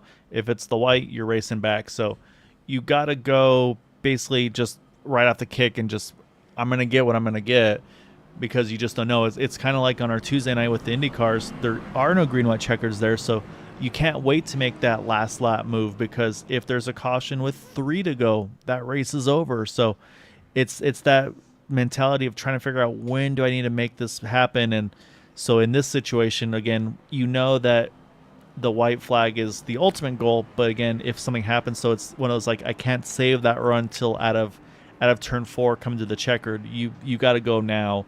So we'll see what the inside line can do, the outside line, who goes to that third lane, as this will be attempt number 2, final attempt here at Daytona. Yeah, don't spin the tires here. Nice smooth start here. Really good start there by Kevin Hash. Gets a nice little margin here. Is it too big of a margin? He's got to start playing some defense right off the bat. Yeah, I think it's gonna. Oh, we got some big moves back there in the back. I wonder if does the 51 maybe still have damage back there? I don't believe he came to pit road after that. See if that holds any guys up here. But the 03's got a beautiful start out here to the finishes. We got Ray jumped 3, but he's somehow hung on to it. But like we just talked about, though, the 03, he has got no help there. The Groovers are going to clear. So now he's got to try to build some momentum up, grab their draft, try to find some drafting help. You see Jacob Lee there. He's leading that middle lane. There's Kevin Hash. Oh, big push from Tom Dixon to you see Eric Laurie up top there. Now the Groovers, they got to decide what lane do they want to be, top, middle, or bottom. They're going to, looks like, find their way to the inside line. Oh. And we're going to get to the white here. White flag's out. At this point, it's who gets to the finish line first. Within reason, rules still apply. But right now, it looks like it could be Seth Groover or Jacob Lee. Or let's add that 87 Ray Rittenauer to the mix. Holy, to be honest, guy, I'm speechless. This 3 wide, this is a beautiful race, and they're not even bouncing off each other, nothing. Hey, this is a good shot here. I'm the 32's gotta have a big push here by the 54 going in this corner. As that outside line, they're not gonna lift at all. As Jacob Lee's getting a very, very good push from the 76. They are giving us now these guys are not even looking at their temperature gauges. They're just going for everything they can. A little bit of a contact. The 21 saves it. What a save! That's going to split the Groovers up, but that's going to let them go nose to tail here for the win between the two. Jacob Lee's going to squeeze the middle. I think it's going to, I don't know if it's Seth or Patrick there at the end. As we'll go back, we'll take a look. I'm showing my timing is scoring. It is Seth over Patrick, Jacob Lee there in third, and then Kevin Hash, Zach Perry bringing it home in the top 5. Let's get back to that checkered flag so we can get a better shot of that one, because I could not tell who got the win there at the line. So we'll try to make sure we get a good shot here to actually see the flag, because that was quite the finish here. Let's see if we can, if this is the right angle. But look at Jacob Lee here. I mean, he's pretty much just getting shoved. And so he finds a way to slide himself into the middle. I think the inside line gets a little bit of a shot here. We'll stop it right there.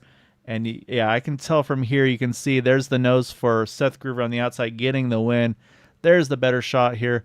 Seth with the win. Patrick saving that car grab in second. Jacob Lee bringing it home there in third. Yeah, nobody wrecked.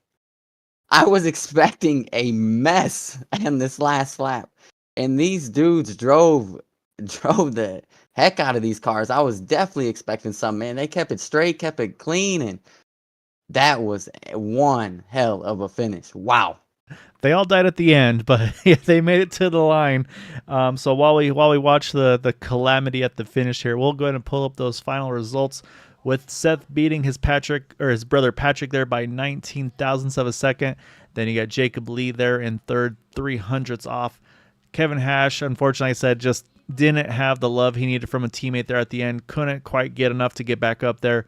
Zach Perry, one of those teammates with Jacob Lee, he brings it home in 5th. Tom Dixon, great result for him, 6th. Jason Bogart there, 7th. Ryan Decker, again, he had to pit there at the end. He recovered himself all the way up into that 8th position. Dean Wilkinson, Ray right now are rounding out our top 10. Gabe Butler, same thing, recovery drive after the incident, the previous caution, 11th. Robert Amaral there, 12th. Eric Laurie, Bud Steele, Mike Allen, our top 15. And then Jim Brooks and Gary Huffines are lead lap finishers there in 16th and 17th. And unfortunately, Dale Rapp, 1 lap down in the 18th spot. Joshua Highbaugh, Bob Fitzgerald, Frank Ranger Jr., and unfortunately, early retirements there for Anthony Lane and Nick Wing. All right. I don't know if that 32 is going to make it to the finish line here. We'll keep an eye on him, but first we got to jump around and find our drivers here, Brandon, and we are going to start with our 3rd place finisher. I got to scroll forever because we had a lot of lead changes there and position changes on that final lap. Yeah, I mean, that was when they was coming off them turns. Hey, they weren't touching. That was until that very last part of it, where he saved it. But it started when that 3 wide started, I was figuring coming off 2, we were gonna see what we seen all night, and they didn't. And what did we say? We get to that 21, and man, it's your favorite paint game. Hey, run us through that last lap. You willed it. Yeah. It was wild. I can tell you that much. It was incredible. We had our teammates lined up. We had the perfect scenario for us. Just coming into 3 there, I somehow turned sideways, and all the years of dirt track racing, I think, paid off there. I can tell you that much.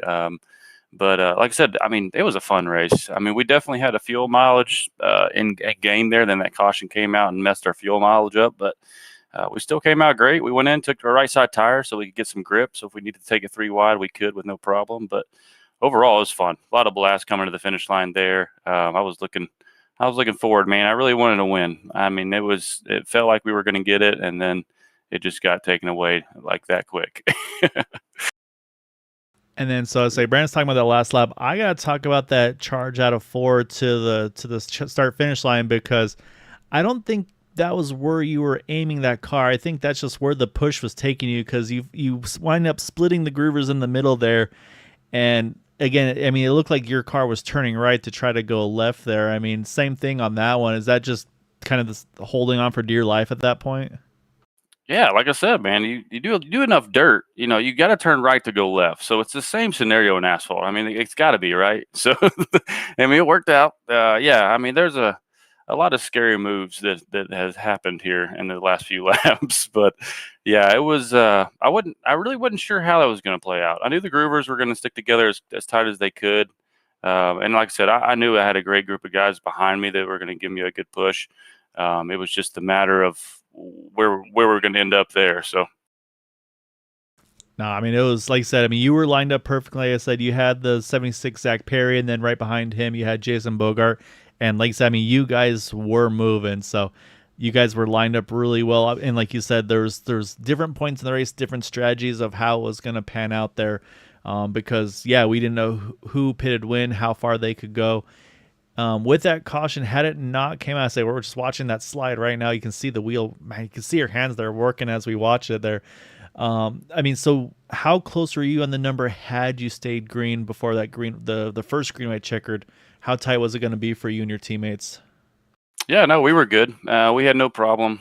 We saved enough. I'm sure y'all saw that early on where we were backing up from the lead pack. We did that on purpose, and I mean, it played out perfectly. I mean, we had played the fuel strategy perfectly, and then when that.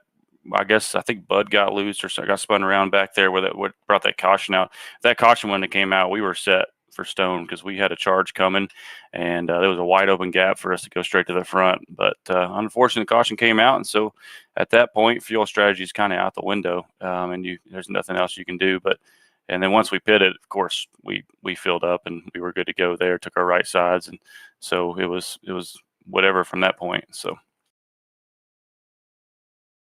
Man, honestly, it was a hell of a fight. I mean, we were watching you guys. I mean, we're still watching you guys wheel it after the finish, just trying to keep those cars pointing in the right direction.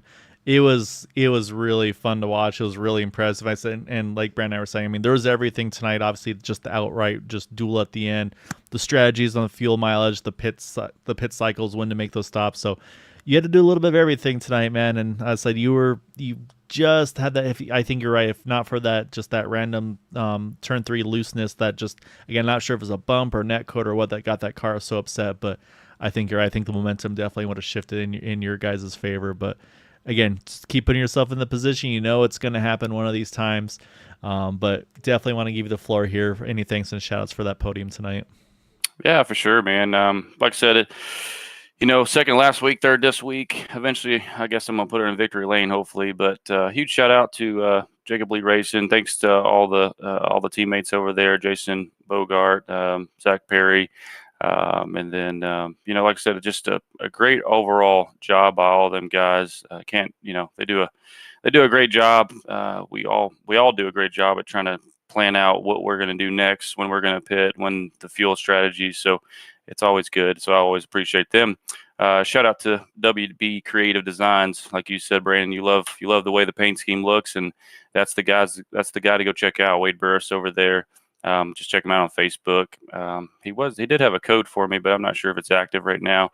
But WB Creative Designs, best in the business, the best price in the business, and the best looking paint scheme you can possibly see. Definitely shout out to 4D Racewear. I'm working on my way to get some of them shoes. Like I said last week, I'm still working on it. So eventually I'll get them. And Whiplash sim cams, very cool.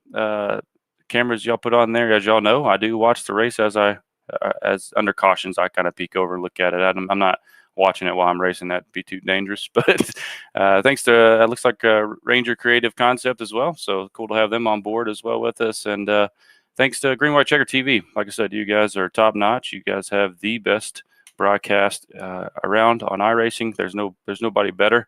Y'all probably even better than Fox. I mean, or even what's the other one? CW. Yeah, y'all even got better quality than CW. So y'all got them beat for sure. And huge shout out to Area 51. Thanks so much to all they do and allowing me to be over here to race. And just looking forward to a great season so far. We're looking pretty well. And so see if we can finish this thing off strong. And thank you guys, Brandon. Thank you, Gael, for being in the booth and being able to commentate this race. Appreciate it. Yeah, man, I appreciate the kind words. And yeah, so you're gonna have to keep getting those results, because like you mentioned with the Ranger Creative Concepts, I'll say that's where get our trophy at the end of the season. So definitely go after that one. It's a big thank you again to Frank for putting that out there for all the champions for this season, for the Thursday and Sunday series, and then for Gabe last season. So great job tonight, Brandon. Like I said, you got your second, you got your third. Let's go get that win next week at Atlanta. Yep, that sounds good. Atlanta's one of our favorite tracks and one of my good tracks where I usually do well at. So see what we can do next week and see if we can't put it in victory lane. All right, great job, man. Appreciate it. All right, Brandon, we did it last week. We got to do it again here because it was first and third last week. Now it's first and second, and they got both of them a win this season. Last week we got Patrick in the win. This week we got Seth getting the win. And it went exactly like you guys planned it, I'm sure, there on that last restart. Well, actually, it kind of did, but Kevin got a huge jump on the start and, kind of left Tom, the gap there, and we just left for the big run to come up on us. Right, yeah. And then, we just picked the bottom, and I guess it was a good choice, I guess. I don't know. Jacob did a great job, a great save there with the – I don't know if it was net code or what, but he saved that crap and had a good finish too. Hey, in the 54, did you ever lift? Be honest. Did you ever lift? Because I wouldn't have lifted, especially in a moment like that. I never would have lifted. And did you ever lift?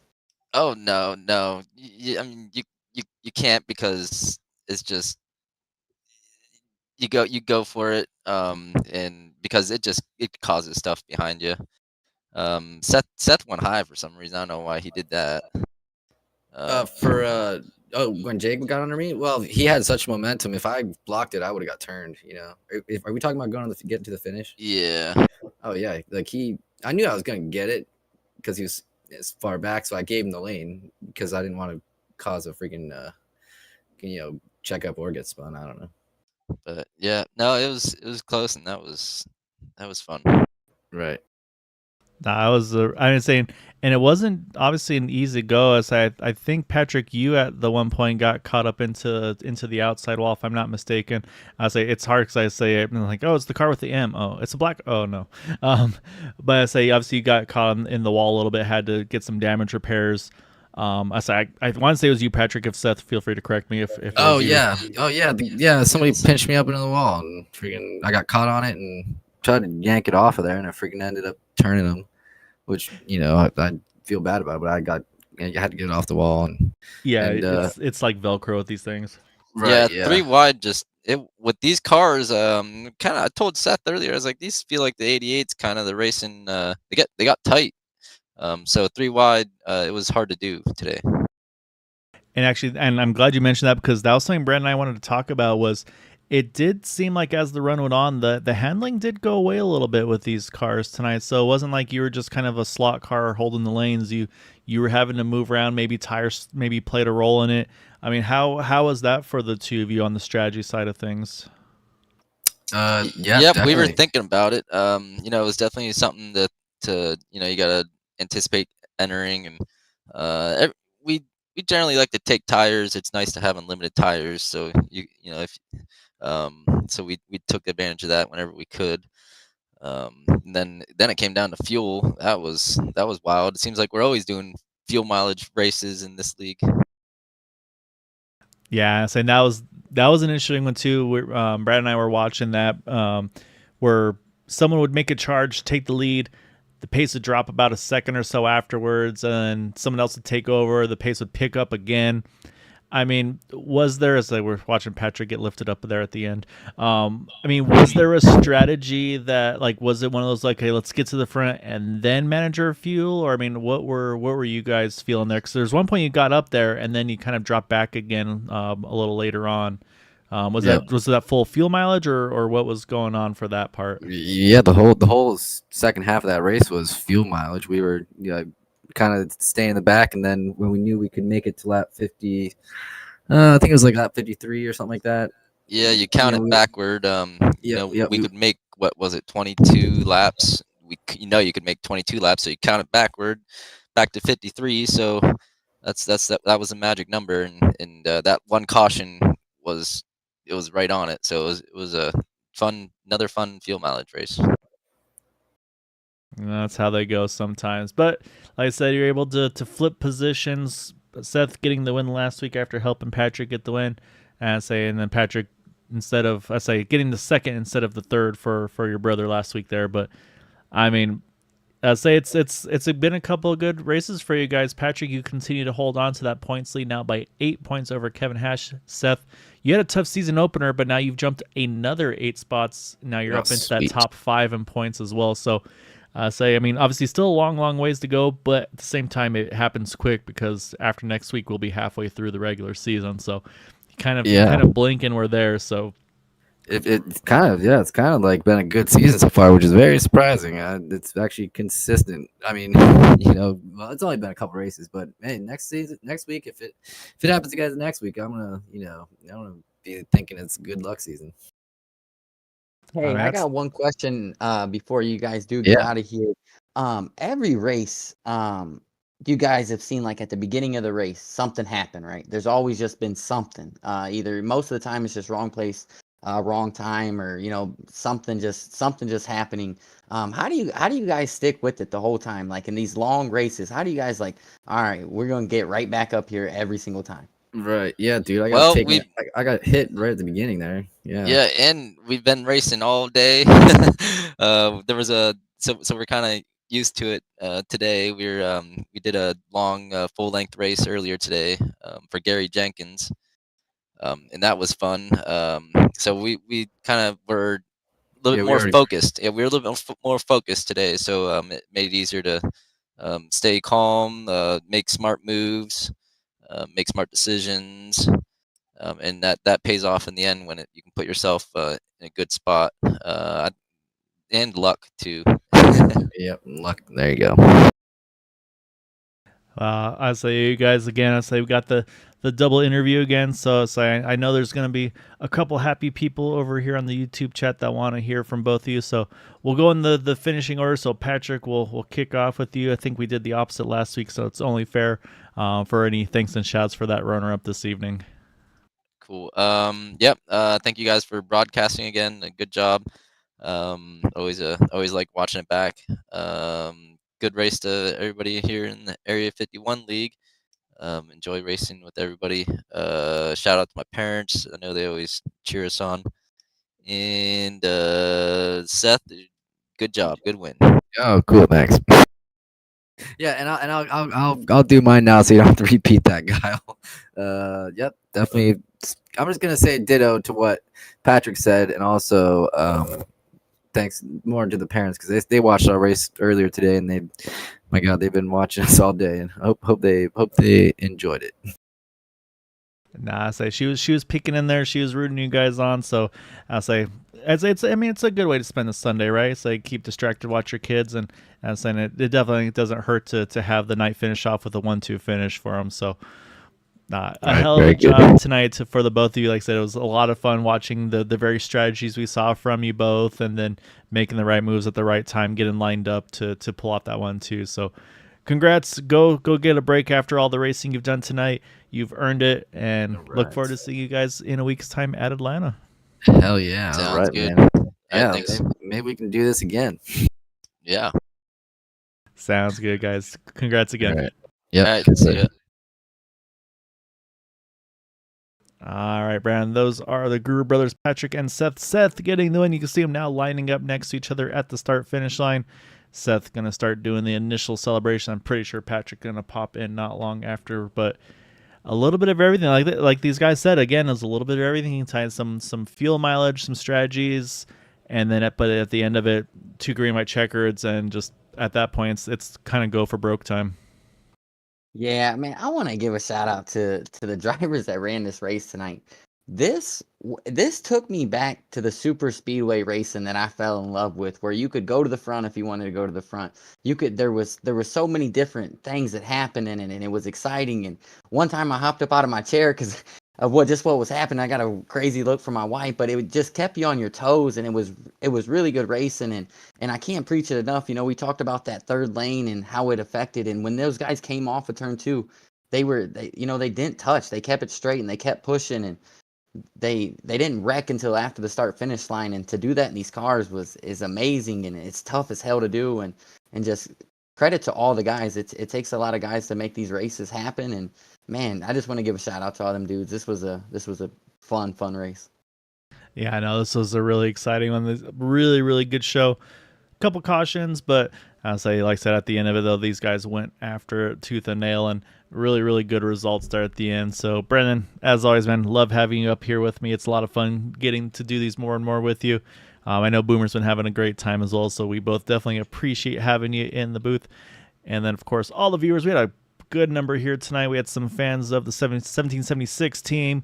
We had the Jacob popped in. Cody, was good to see you out pop up in the chat there as well. Hope you're doing well, sir. And of course, we had Mama Groover, Mama Decker, Matt was peeking in there as well. So yeah, appreciate you guys, and say you're gonna have to get Matt back up there in a couple weeks time here. That fan club though, Brandon, getting that win last week. So Tuesday night off for a couple of weeks, so we'll be back there in, I believe, 3 weeks' time, and then, however, back again on Thursday, and that's going to switch things back over to Atlanta Motor Speedway there, and then 1 week's time, same thing with the Gen 4s over at Atlanta. So, again, appreciate everybody that watches and supports us. As always, Brandon, again, thank you so much for everything you do, and, of course, as always, until next time, take care, stay safe, have a good night.